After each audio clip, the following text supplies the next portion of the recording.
Yo, peace was good. Happy Sunday. Welcome to another song on my CD collection. This is part 143. I know it's been, I think, about a couple months, like 2-3 months since I did a CD collection. Went digging, went digging. Got some stuff from Amazon, eBay, and just went digging and I found some stuff. So I just feel like I just show you guys some stuff. All right. These first four. No, first five, excuse me. I got these from a thrift store. One was like from a pawn, like I think 1, 2, 3, 4. The first one I got from a thrift store. The next four I got from like a pawn shop. So don't sleep on pawn shop. Pawn shop got some stuff. All right. Without further ado, let's get into some of the albums. Some of these albums that I got over the past month or two. We're gonna go with Lisa Stansfield with her debut album Affection. This was released in 1989. I think this is the 1990 reissue. How you can tell, like I showed you guys before, it says 89, but it says 1990. So that shows you that's the reissue, and this is the American version. This album, again, at first when I showed you guys the second album, Real Love, I thought that was the first album, but I didn't know this was the first. So this is the actual first album. I found this ironically at a thrift store. I was like, oh shit, I need this album, so I picked it up. And it has a song that I was looking for, All Around the World. Was like her biggest single, I think, in her whole career.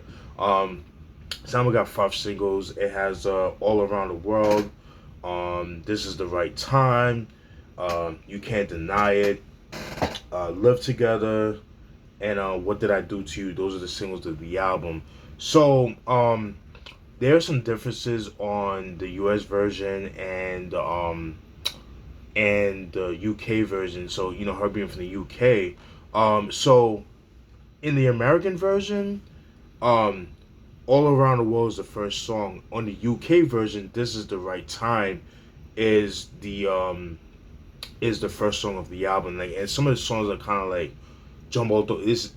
They're arranged differently on both versions because like I said, in the UK version, This Is the Right Time is the first single, being that, which tells me that This Is the Right Time was the more popular song in the UK, more so than All Around the World, whereas All Around the World in the United States was the more popular song. And it was just kind of smart because that, like I said, that's like her biggest single of the album, a biggest single I think in her whole career. That was my introduction to her, but I never knew who she was. I'm 89, 90. I'm 3 years old, so I didn't know who she was, but I just heard her. Always heard that song back in the day. Pretty good, man. Pretty good album. Pretty good stuff.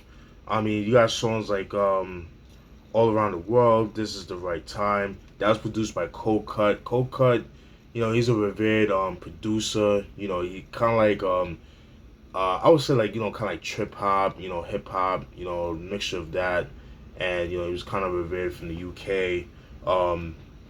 You Can't Deny was pretty good. Affection, the self-titled track, was dope. Live Together, Sincerity, got some good stuff. Production wise, it kind of remind me, the best way to describe it, Madonna's Erotica album from '92 is definitely reminiscent of that. So if you guys like that album, I definitely think you would like this album right here. It's pretty dope. And it's funny because when I was doing like research on this album, it's going on YouTube, things of that nature. I seen a footage of her performing that song on the Apollo. And if you guys know about the Apollo, you guys know that the Apollo is they're very brutal. They're very brutally honest people, the audience. But then when you see them say, "Go Lisa, go Lisa," I thought that was pretty dope, man. That's dope. Yeah, so I just had to share that with you guys. But yeah, Lisa Stansfield with her debut album Affection, released in 1989, 1990. Alright, next album, we're gonna go to Strong Island, aka Long Island. We're gonna go to Carlton Ave, Central Islip. We go with my man Keith Murray. This is his 4th album. He's Keith Murray, released in 2003. Excuse me. Yeah, you guys should know Keith Murray. I showed you guys his first 3 albums. I showed you guys The Most Beautiful Thing in the World. I showed you guys the Enigma album, which, in my opinion, is his best album, and it's a beautiful thing for 1999, which I think is a very slept on album. I don't really hear people talk about that album, but that's a very good album. I would have to do reviews on those albums one day, definitely one day. But getting back to this album, came out in 2003, came out 4 years after. It's a beautiful thing. Um, this album was known for the single Yeah Yeah You Know It, which was produced by Just Blaze. Um, I was not a big fan of this album. Just didn't really do anything for me. This is him going like real commercial, and for Keith Murray, that's not really him. He can't rap over like commercialized beats. That's just not him. I get he's trying to like get out that stigma that he's like the lyrical, biblical, that kind of the backpack. I hate to say backpack, but like that backpack rapper type of thing. Um, but it didn't work for him. But there were some good songs on here, like a couple good songs, like The Carnage was pretty good. Um, Swagger Back was pretty decent. Like that. On Smash was good. Say Good Night and Child of the Streets. Those are like the only songs I liked. Everything else I didn't really care for. This was like the only album that he dropped under Def Jam, because before that he was like Jive Records. The first two were Jive Records. This was the first and only album he did with Def Jam Records. He actually got dropped from Def Jam Records because there was rumors that he actually choked out two of the workers over there. But he just said it was just like words, like it just limited to words and things like that. It's just like heated arguments, but never no physical anything like that. And he was actually he was in the video game Def Jam Vendetta on PS2. But again, he got dropped from the record label. So yeah, but it really wasn't that good. So, but yeah, he's Keith Murray. I just picked it up just because just to, I guess, fill the discography, that kind of thing. So definitely need to get more of his stuff, like Rapmophobia, Defcon Zero, he did with Cannabis and things like that. But yeah, definitely need to get those, but those are kind of hard to find. But yeah, Keith Murray, he's Keith Murray, released in 2003. Alright, next album, we're going to go with Lieutenant Stitchie with Gangsta. This was released in 1995. Lieutenant Stitchie, I believe he's from Spanish Town, Jamaica. He's been around since like the late 70s, early 80s, that kind of thing. This album came out in 1995. This album has a different version, is under a different name in the UK, called Ghetto Soldier. But it's practically the same album. It's the same album. Just the album cover is different. And matter of fact, let me look it up. Give me 1 second. I gotta. Discogs is a friend, man. I'm telling you. This is guy kind of give you guys an idea.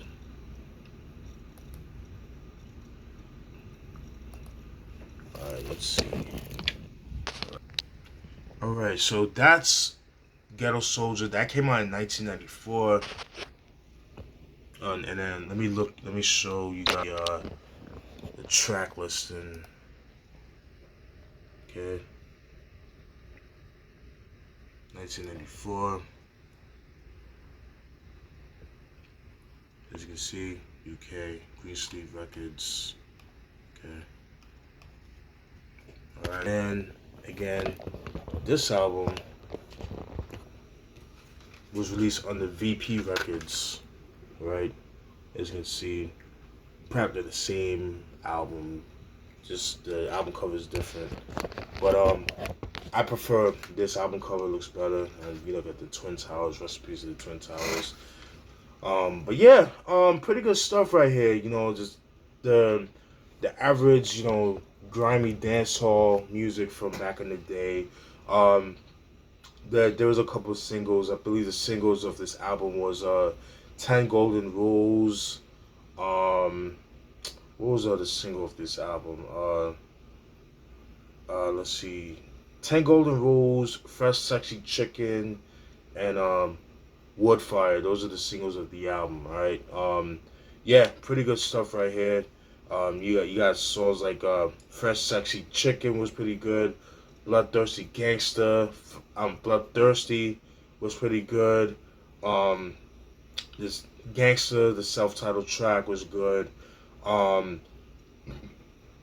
Senses Fidan, Ring Ting Ting, 10 Golden Rules, Man Beater, Man Beaten, Man, it was called Man Beater, but it was like a typo. And then Hood Fire, Wood Fire. Those are the standout tracks for me. Um, Again, if you guys like, early Bounty Killer, Terror Fabulous and shit like that, you'll definitely enjoy this album right here. Um, the funny thing with Lieutenant Stitchy, he actually went gospel. He started doing like gospel reggae. Because I felt like I guess he felt like the music that he was doing was secular, that kind of thing. He actually recorded an album, I think later on, throughout the '90s, that he was supposed to put out, but I think he scrapped it. Or he didn't put it out, just because he was like studying theology at that time, and he just didn't. I don't know if he put it out or anything like that. He just felt like the music was like devilish music, and secular and that kind of thing, and then he just became more of a gospel artist and things like that. So he's doing that to this day. So you gotta respect that. You never know what people go through. You don't know what type of demons that people go through. So I don't look down on people like that. You know what I mean? But yeah, Lieutenant Stitchy with Gangsta, released in 1995. Ghetto Soldier in the UK, released in 1984. But like I said, it's the same album. So that kind of thing. And then we got Murs with his sixth album titled Murs For President. This is released in 2008. This is like the only album that he put under a major record label. I think at the time he was under Warner Brothers, I believe. Was that as well. The album does have a couple singles. It has Can It Be? It has Me and This John, Part of Me, and The Breakup, which all have videos for. In my opinion, I feel like if you make videos for certain songs, those are singles. Let's just keep it a buck. Long ago the days that when people listen to the radio, nobody really listens to the radio, let alone satellite radio. I mean, some people do, some people don't, but this is the visual era, so um, people want to see your face. People want to the visual. This is the visual era, so you gotta kind of get with the times. So, videos are the new singles now. So that's just what it is. But this album was okay. It was decent. I do like the song "I'm Innocent." That was pretty good. The Science was pretty good. Can It Be? Love and Apprentice was okay. Was good. No, Love and Appreciate too with Tyler Woods. Tyler Woods is dope. Tyler Woods, he's always been affiliated with Knife Wonder. He did a lot of stuff with Knife Wonder. I would love to hear a full album from him. That would be dope with Knife Wonder production. Him and Crisis, that would be pretty dope. And The Breakthrough, those are the songs that I like, that stood out to me. Murs for me, he's kind of hit or miss for me. Not really the biggest Murs fan, but I do like his albums like Murray's Revenge, Murs and the 316. Those albums are pretty good. I really liked his first album from '97, For Real. I like the End album that came out in '03. That was pretty good. But I don't know, he's kind of hit or miss for me. But Murs for President, released in 2008. All right, next album, we need to go to the UK. We're gonna go with Marksman, 33 revolutions per minute, released in 1993 in the US. This was released in '94. In the UK, this was actually released in 1993. Let me see something. Let me see, my bad.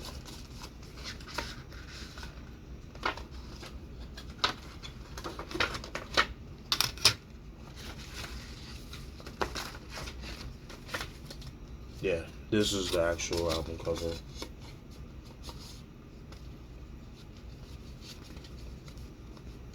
Alright.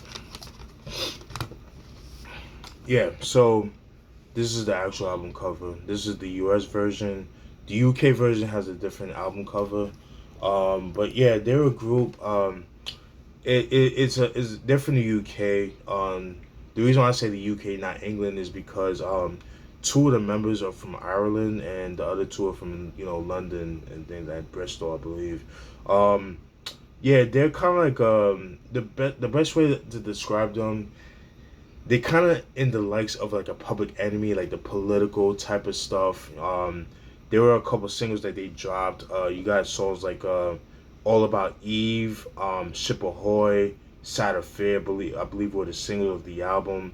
Um, Sad Affair was actually banned from the BBC because of just talking about that stuff them pretty much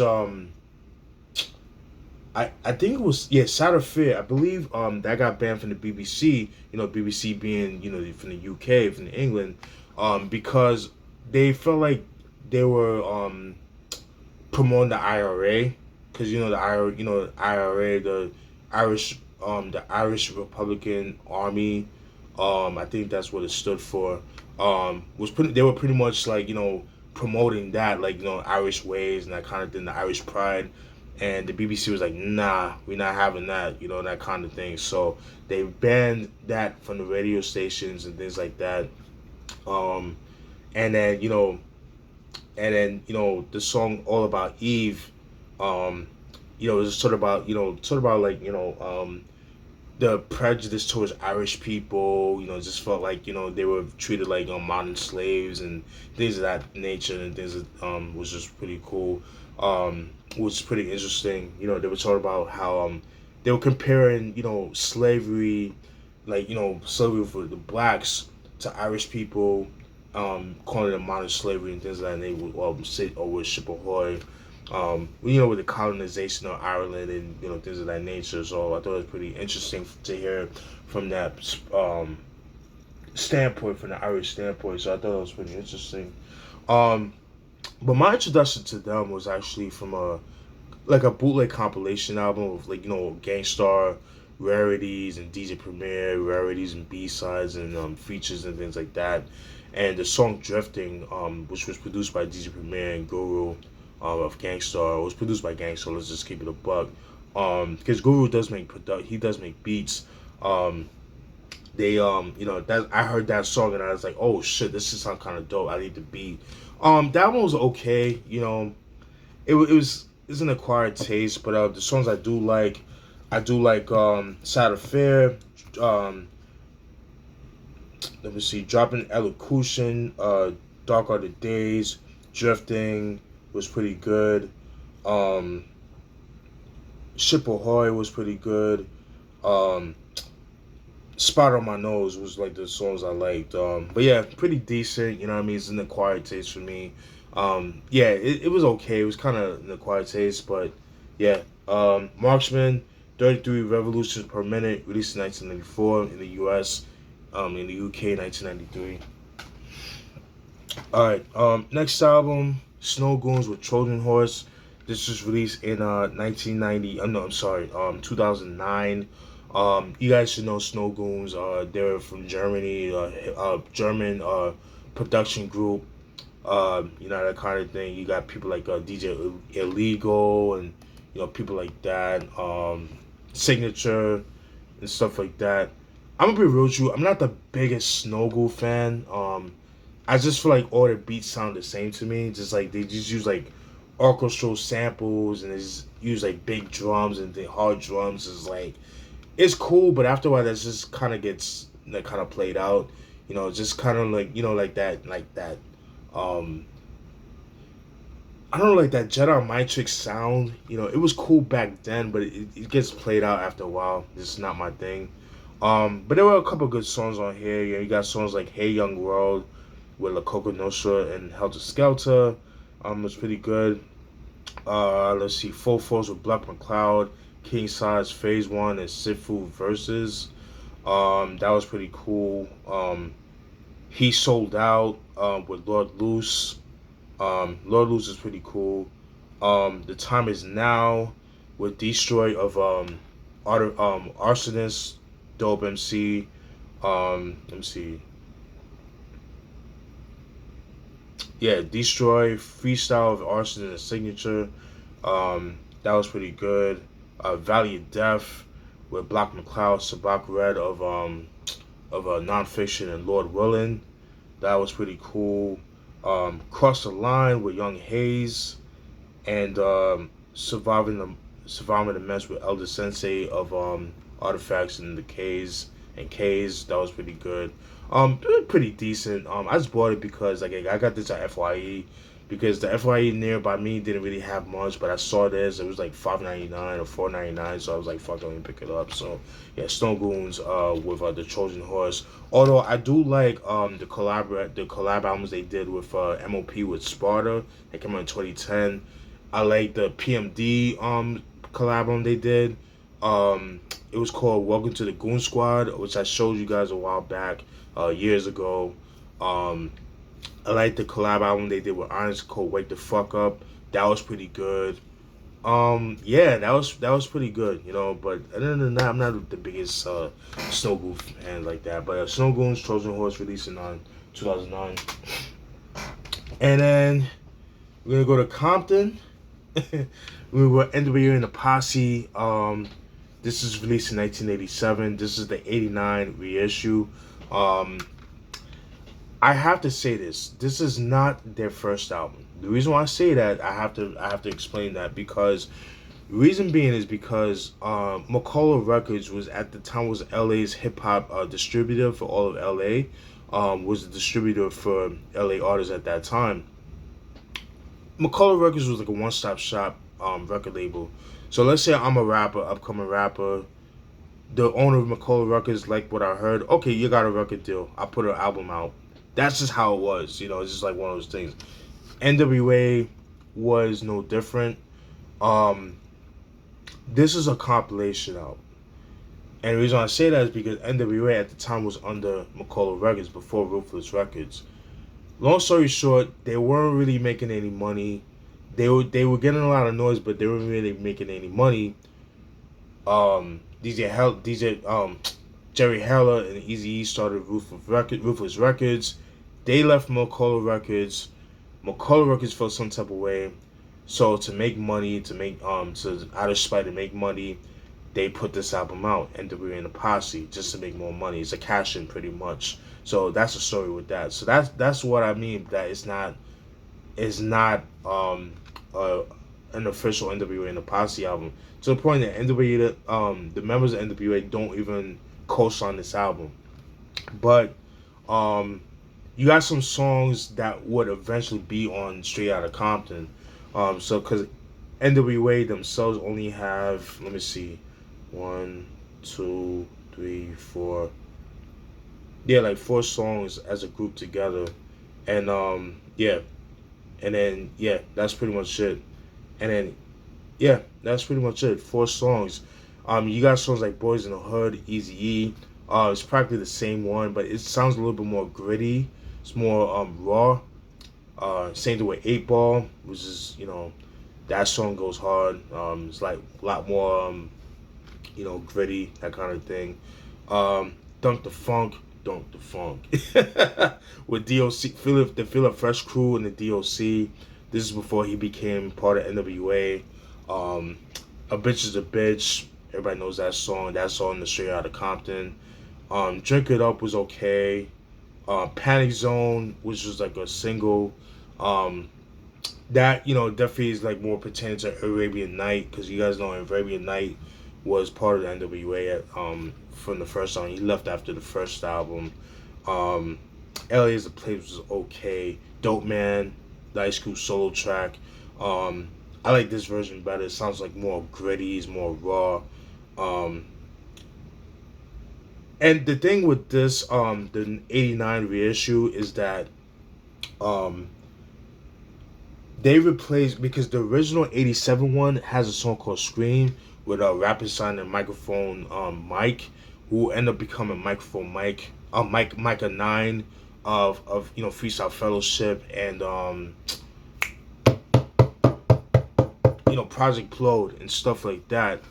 But before this, he was part of this compilation album and things of that nature. And I'm glad they replaced that song with "A Bitch Is a Bitch."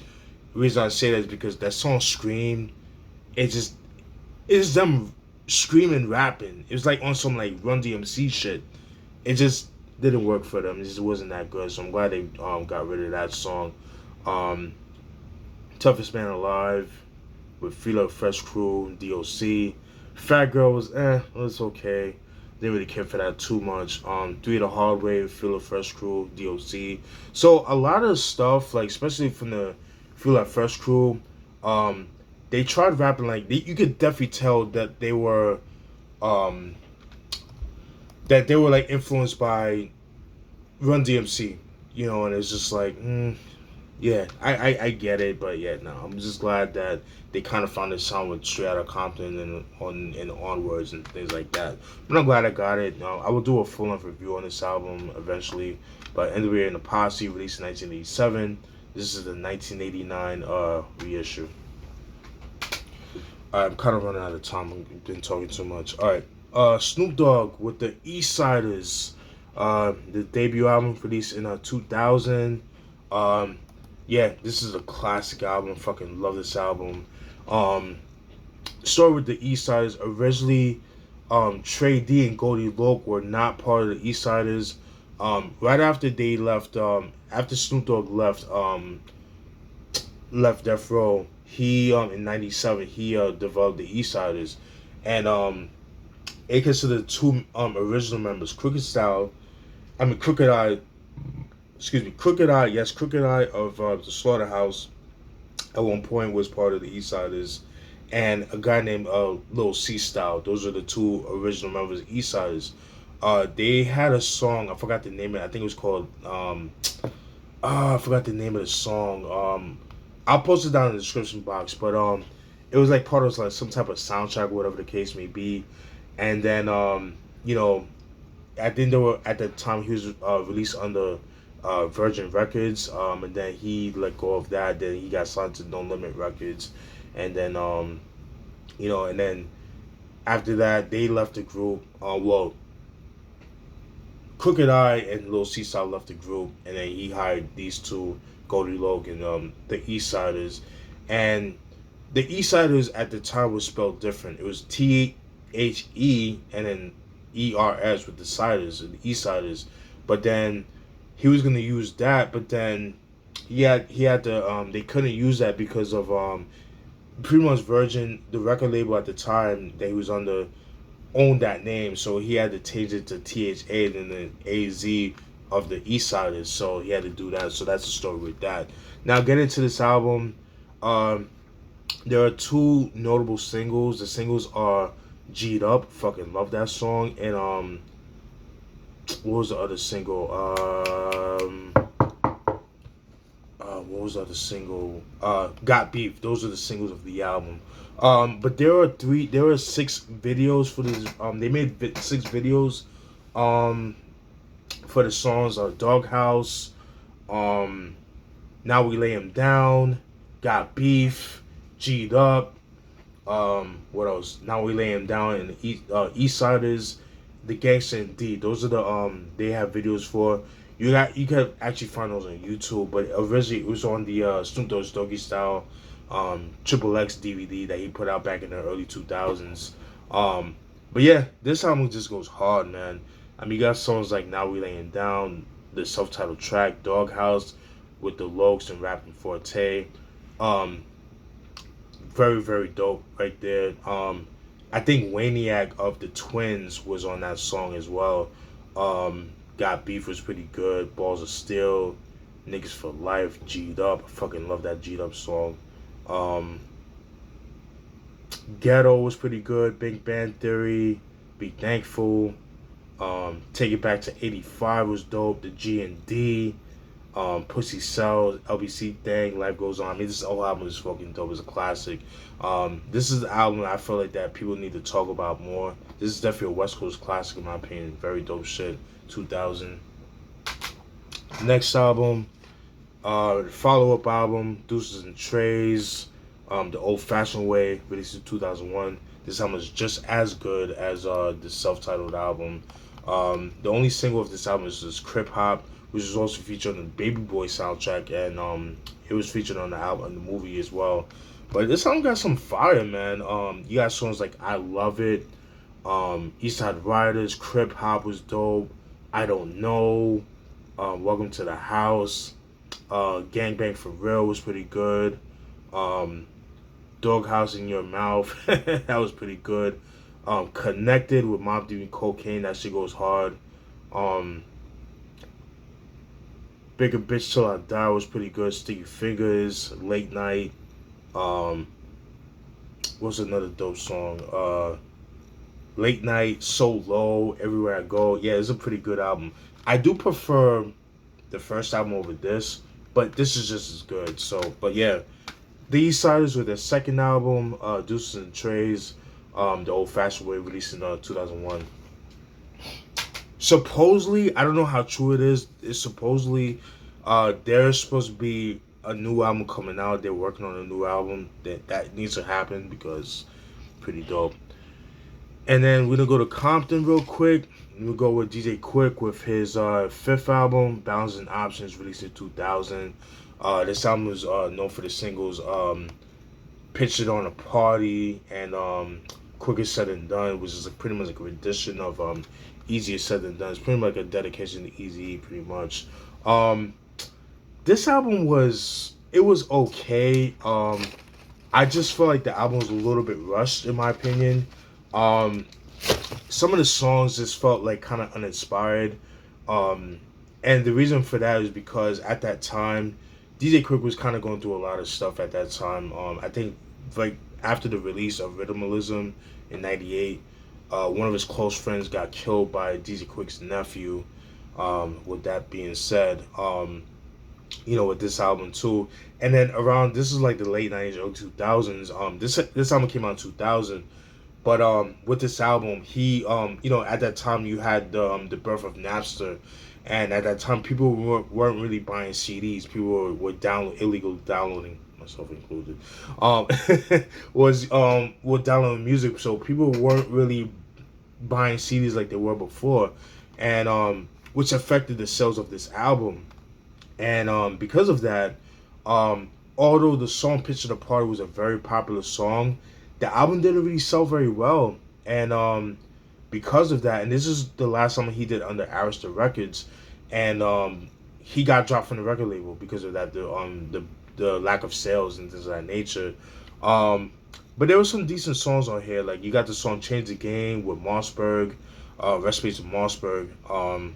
They got "Did You Feel That" was pretty cool. We Came to Play, Pictured on the Party. I Don't Want to Party With You, that shit goes hard. What was another dope song? You Ain't Fresh, that was cool. What's that song? Quick's Groove 5 was pretty good.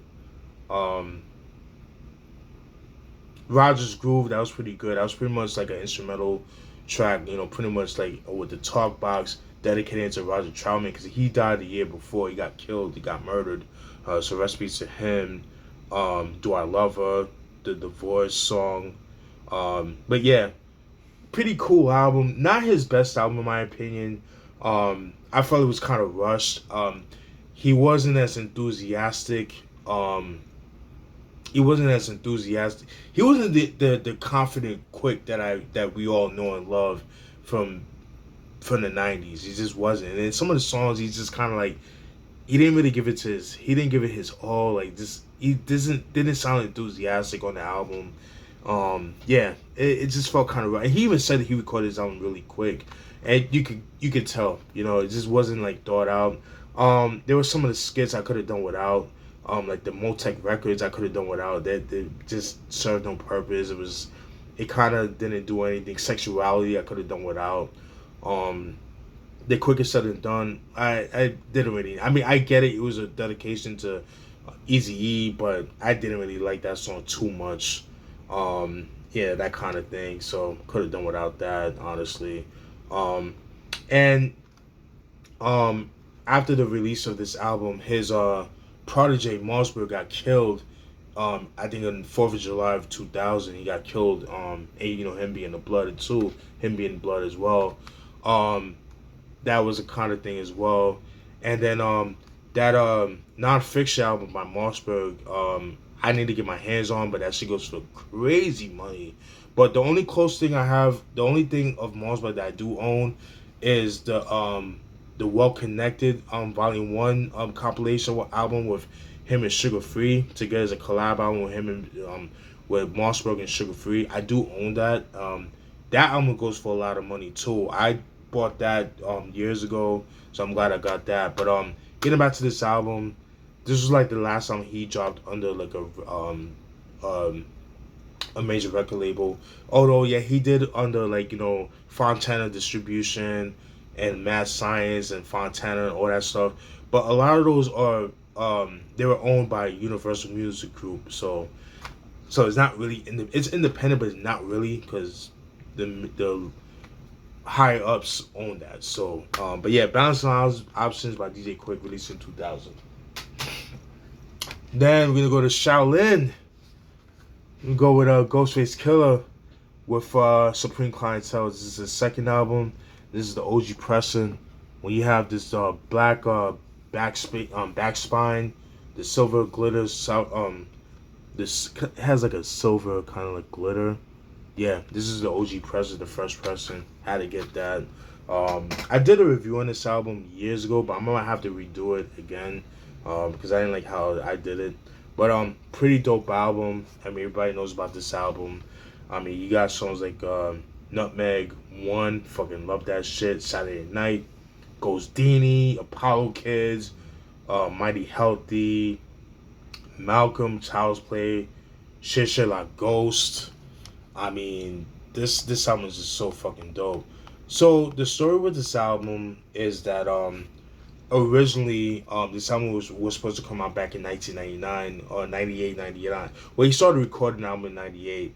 It was supposed to come out I think like 99, but he did some time in jail. He did like a 6-month bid in Rikers Island because of they had like a gun charge or like an assault charge he did back in like in the mid 90s that he had to serve. And there's some controversy because Lord Superb, rest in peace to him, Lord Superb, he said that he wrote the whole album. And Ghostface, he denounced that. He was saying, like in the interview, he was saying that how they were all in the room together. You know how it is, like you're in the record, in the studio, you might bounce ideas from each other, that kind of thing. You bounce ideas from each other. Oh, say that line. Oh, use that line instead. That's all it was. But again, Lord Superb again. Where's your Supreme Clientele? That's my thing. He hasn't really put out anything that's like mind blowing. You know what I mean? And then he said some like kind of like sus stuff, like on like pedophilia type of thing. But yeah, this song was a classic. A lot of people think this is his best album. I'm not mad at that. I'm more of an Iron Man kind of guy, but this is a pretty good album. Classic in my opinion. Singles this album was known for is Mighty Healthy, Apollo Kids, and Shit Like Ghost. And I'm not gonna lie, when I first heard Shit Like Ghost and I seen the video, I did not like that song at all. I'm used to the song now, but before that, I didn't really care for that song. And because of that song, I did not fuck with this album for years. It wasn't until like 2003, 2004 is like when I really took my time to listen to the album. I'm like, man, I was missing a lot. So, but yeah, Shit Like Ghost. Supreme Clientele by Ghostface Killah, released in 2000. Classic. Next album. I'm so glad I got my hands on this album. Shyheim with Manchild. This was released in 1999. This is the OG Preston. As you can see right here. Sorry. Okay. I've mentioned this album before. But yeah, this album, I love this album. It's very underrated.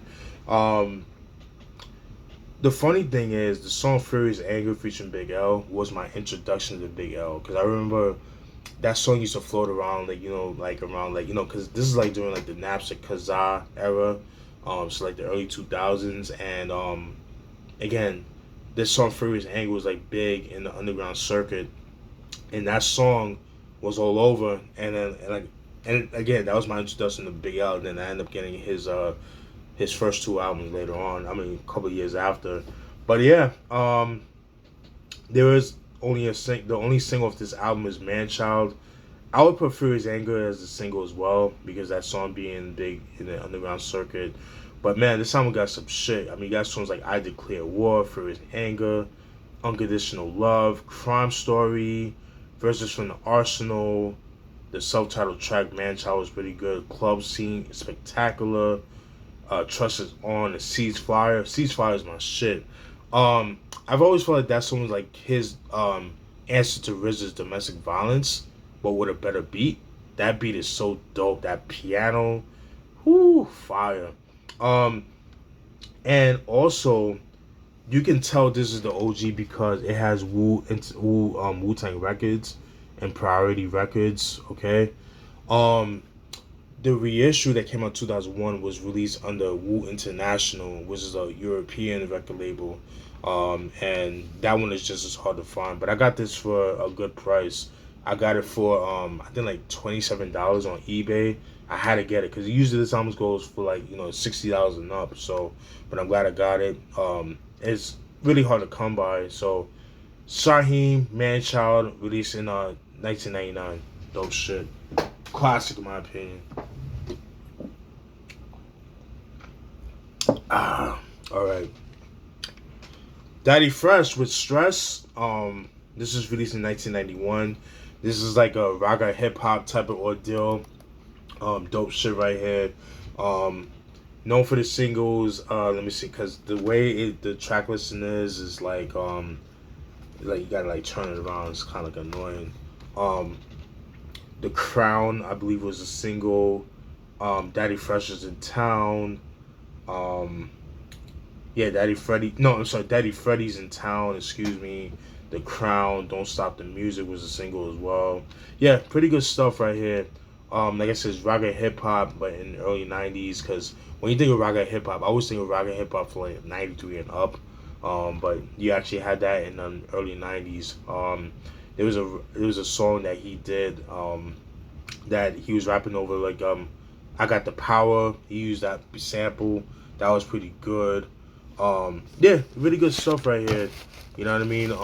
Daddy Freddy's Stress, released in 1981. You got songs like Go Freddy, Go, Talking, Rude Boy. Beatbox. Raga House, Article Dawn, Respect, Roughneck, Nah Rump. We Are the Champions. Yeah, dope shit right here. Daddy Fresh Stress, Daddy Freddy, excuse me, I keep calling Daddy Fresh.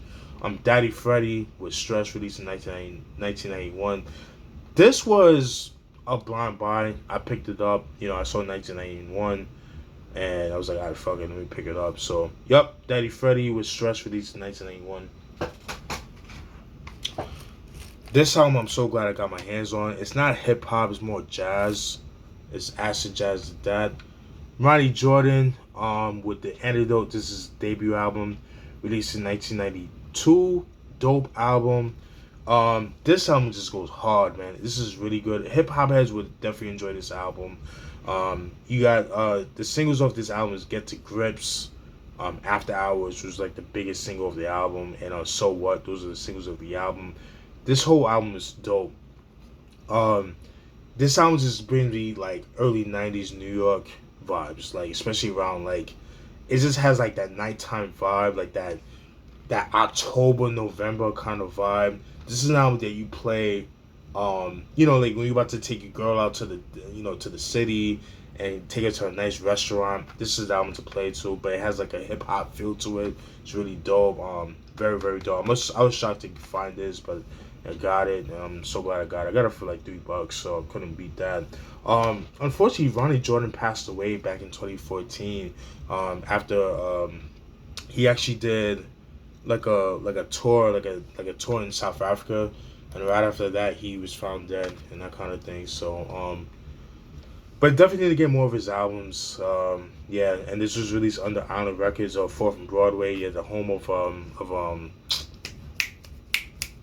Mobb Deep at one point with Juvenile Hell.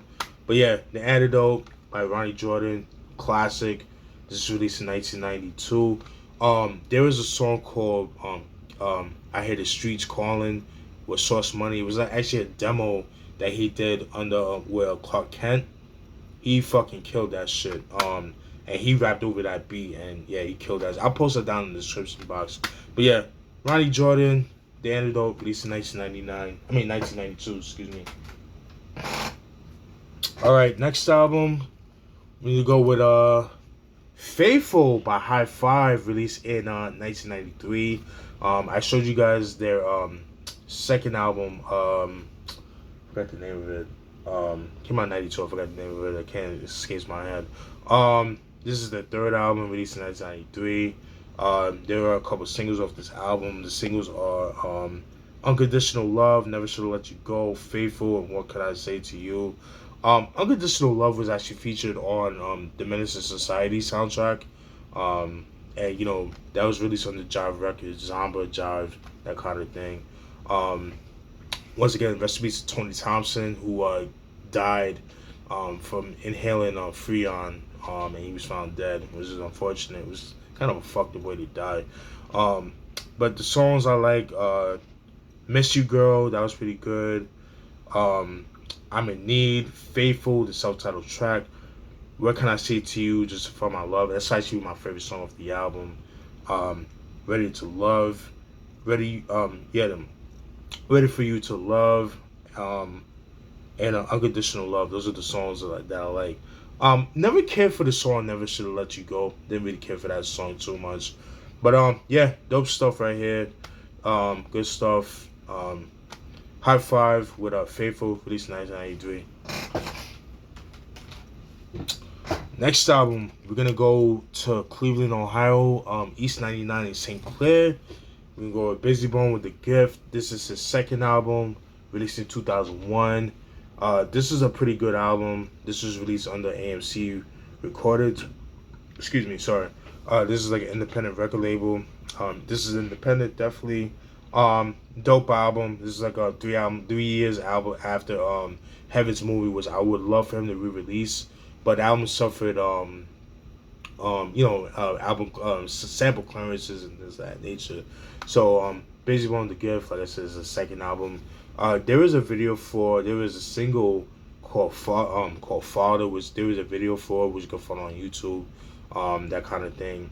The song Friday, which was actually featured on the Next Friday soundtrack as well, so I had to throw that out there. But it definitely got some joints on here. You got songs like Schizophrenic, that was pretty good. Whole Wide World, that was pretty good. Never Grow, Before I Go, Be Careful was good. The song Friday, Voices in the Head was actually my favorite song of the album. Still Douglas Ruggles, that was pretty good. Time's Passing Us By was good. Father and Jesus, pretty good album. I didn't think I would like this album, but it's actually pretty good. It's definitely like a more personal, heartfelt album for Busy Bone. He kind of goes in, it's like more introspective. Kind of shows like a personal side of Busy Bone. So yeah, it's really good. The Gift by Busy Bone, released in 2001. Dope shit. Now, I was shocked to find this album when I went digging, but I got it. That's Dillinger and JJ the Bigga Figga with From Long Beach to Fillmoe. Fillmore of being from Sacramento. San Francisco or Frisco, but Fillmoe being a neighborhood in San Francisco. Long Beach to Fillmoe, released in 2001. This is the reissue. This is the 2001 reissue. The original album actually came out in 2000, and this is the album cover, because that's the original pressing of Long Beach to Fillmoe. This came out in 2000, so I had to say that. yeah, so I had to show you guys that this is the reissue, and this was released under Black Market Records. You had a home of X-Rated, Doomsday Productions at one point, Breadledge Hung, Six, and all these Low Key and all these cats from Sacktown, that kind of thing. But it was released under that. Um, the only single of this album I would have to say is the self-titled track "Long Beach to Fillmoe." The reason why I say that is because there is a video for that. Um, but the songs I do like from this album is "What You Gonna Do" was pretty good. Um, "Game for Sale." "Think Smart" was pretty good. 1-9 was good. Fillmoe, the self-titled track. Fillmoe track 5 was pretty good. Yeah, pretty good album. Not the best, but pretty good. I know they dropped another album together. I forgot the name of it, but they dropped it I think the year after. Definitely get my hands on that. But I'm just glad I got this album because this album usually goes for a little bit of money online, but I got it for a good price. So yeah, that's Dillinger and J to the Bigga Figga. Long Beach to Fillmoe, released 2001. I definitely get more Daz albums. Definitely need to get more J to the Bigga Figga albums, but the albums definitely go for a lot of money, especially like the earlier albums. Now we're gonna go to Queens. We're gonna go to Hollis, Queens to be exact. Ja.Rule with Blood on My Eye. This was released in 2003. This album came out 2 years after. No, I'm sorry, a year after Last Temptation, which I did not care for. This album was known for the single "Clap Back." It was like the only video for the album. This originally was supposed to drop as a mixtape, but then he felt like, let me just drop it as an album. So he dropped it as an album. Yeah, there's some songs on here that I like on here. Songs I like is The Life, which was pretty good, featuring Hussein Fatal, rest in peace to him, Cat Like Todd and James Gotti. Clap Back was good. I like that. Things Gonna Change, featuring Black Child, Young Merc, and D.O. Cannons. Race Against Time, Part 2. Fucking love that song right there. It's probably my favorite song off the album. Let me see what else. And The Ink Is Back. Those are the songs I like. The rest I could have done without. It was okay. Could have the skits were kind of It's Murder freestyle. It's just a freestyle over the It's Murder that's what featured on the Renovated VG album, and the rap freestyle could have done with that. I think he rapped over the Burn single, the Burn song of the Mobb Deep's Burn, I think. But yeah, it was okay. It was kind of like a mixed bag. He was going at 50 Cent, but it was kind of like lackluster. You know what I mean? That kind of thing. So, but Blood on My Eye, by Ja.Rule, released in 2003. And then we got the follow-up album with R.U.L.E, released in 2004.